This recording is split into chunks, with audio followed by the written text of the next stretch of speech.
Hi everyone, thank you for tuning in. Today we're talking about the Tim Holtz Matchbox Bigz Die set. So we're also going to be mentioning what you get with it. Now I really love this die set, it's just so cool. The thing that it makes, when you hold it in your hand you just feel like, oh, really proud of that. So I want to go over first the ease of use with this die set, because like many die sets that you have to fold and create the dimension yourself, there's a certain amount of apprehension when people are buying them, but I am here to reassure you this is a really lovely, easy process. So here is the die set.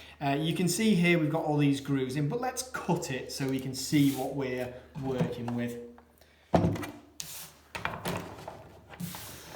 So I'm going to cut the base now. Well, in fact, it cuts both parts in one, so we've got that ease of use already. Let me just sandwich up my Bigz.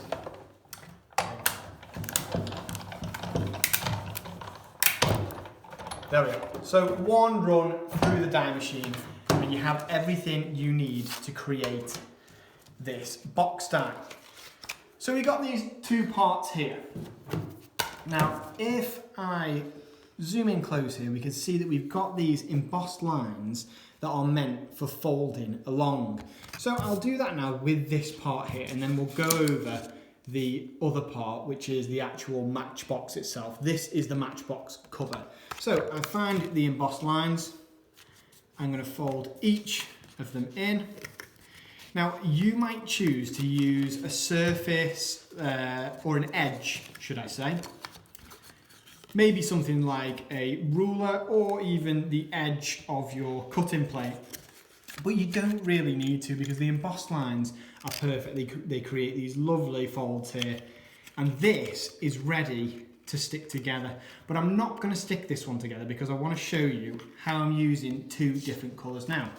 It's the same with this die here. We're going to fold along here, but we've got these shorter edges here, which are slightly more difficult to fold along. You can do it, it's not too difficult, but if you want that perfect precision, sometimes I choose to use a flat edge and just fold it along. But as you can see there, I've just folded it, and that was just ease in itself. So when you fold along every little bit of it, it's going to look like this. Now, here is the part that I feel people will be like, oh, that's going to be difficult to create, but it's actually incredibly easy. All I'm going to do, you don't need to apply that much adhesive, of course. I'll just take most of that away. There we go. So I'm just going to apply a little bit of adhesive just to each one of these corner flaps first. Now, that gives me the opportunity to just hold in place along these sides, like so. It doesn't take long at all to hold them in place long enough for them to adhere. So we've got that edge, got this corner here, and then the other two corners. And it just becomes really evident where to fold because we've already folded along these lines. So once you've folded it all along the embossed lines, it becomes easy. And there we go. So you'll notice that I've folded the very edge bit, the thin bit, out rather than in. And you'll see why now. Because I've adhered these flaps on the inside, I can now go ahead and bend this over. Now, you can choose to apply your adhesive to these, but even when you don't apply the adhesive, it's going to hold down anyway because all of them together create an amount of support. But I am just, for the sake of this video, if you choose to, I will apply my adhesive just to the bottom there. So you can see that edge is nice, folded in. I'll do this with the rest of them. Fold this one over, and then just repeat until you've folded all edges over and the box is nice and secure. So with the corner parts here, I've chosen to use, this is just one of the tools from the sculpting kit. I just chose to use that and push the corner bits down, just for neatness.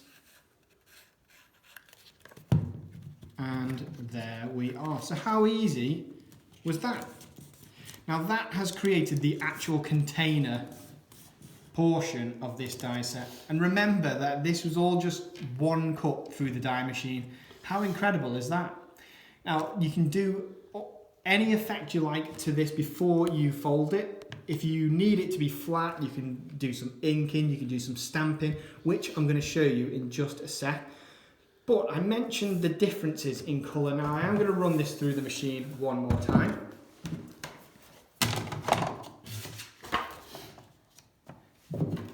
And then I'm going to fold up that top element because I like a matchbox that uses different tones. Now this part is really quick because we've got these lines. You can just fold along them all in the same direction and it's as simple as that. So this just folds in on itself. We only need to add our adhesive to this inside edge here. And that way we can connect it together. Like this. But just imagine the sorts of matchboxes you can create. A matchbox is a very nice little object. It's a tiny little container. You don't know what's going to be in it. It's something lovely that people can, you know, maybe put a gift inside, something that you treasure, a keepsake. And have a look at that. That's so cool. So once you've bought this die set, you've got unlimited little matchboxes. So let's have a look at one of the dies you get with this set. So obviously we're getting our Bigz die that's going to create the actual matchbox, but you're also going to get this set over here as well, where we've got these lovely numbers perfectly sized to go on your matchbox.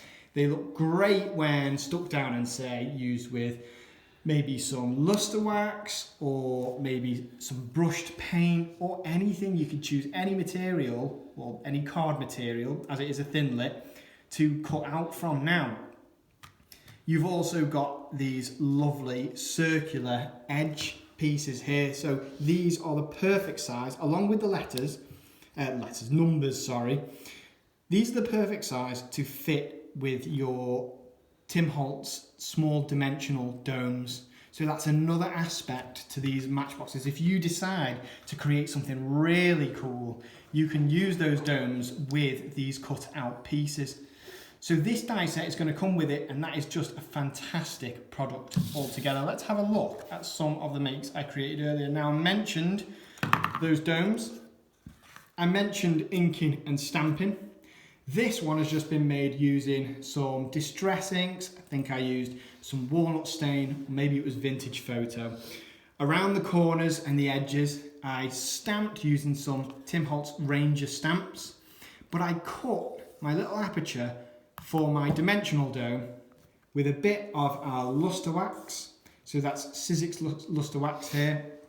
I used the 2 in the 5. Imagine how lovely this would be as a small gift box for maybe someone's 25th birthday, maybe a 25th wedding anniversary, or any kind of 25th anniversary, but you've also got, remember, all those numbers in there, whether it's your first to your 99th wedding anniversary for those of us who are lucky enough.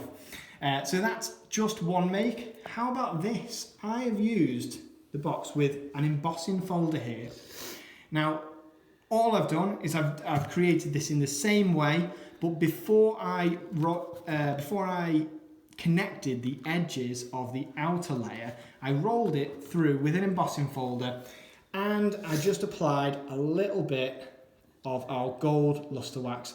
And how incredible is that? And you've still got the opportunity to put something inside there. But my favourite of my 3 makes has to be this one here. So I've used a bit of craft card. I've used some grey card for the inner. As you can see, I've chosen with all 3 to choose different tones to create the container and the outer layer. And I've used one of these lovely little findings on the outside, just a bit of string around there. But you get a bit of a surprise when you open this box, as I've filled it full of cogs from that machine head die. How cool is that? And just imagine something like this, a really nice little keepsake. So no matter what you choose to contain in the box, whether you use it as a gift box, whether you use it as a matchbox, whether you use it as a home decor ornament, or just something that you think is really cool. I can't wait to see what you guys at home, because I know you're going to do something really fantastic with this that just blows my mind. Always looking on Facebook and Instagram for inspiration off you guys at home even, and I know that you're going to come up with something really cool. So that was the Tim Holtz Matchbox die. I hope you found this video educational and interesting, and hopefully you've got a bit of inspiration for your own makes.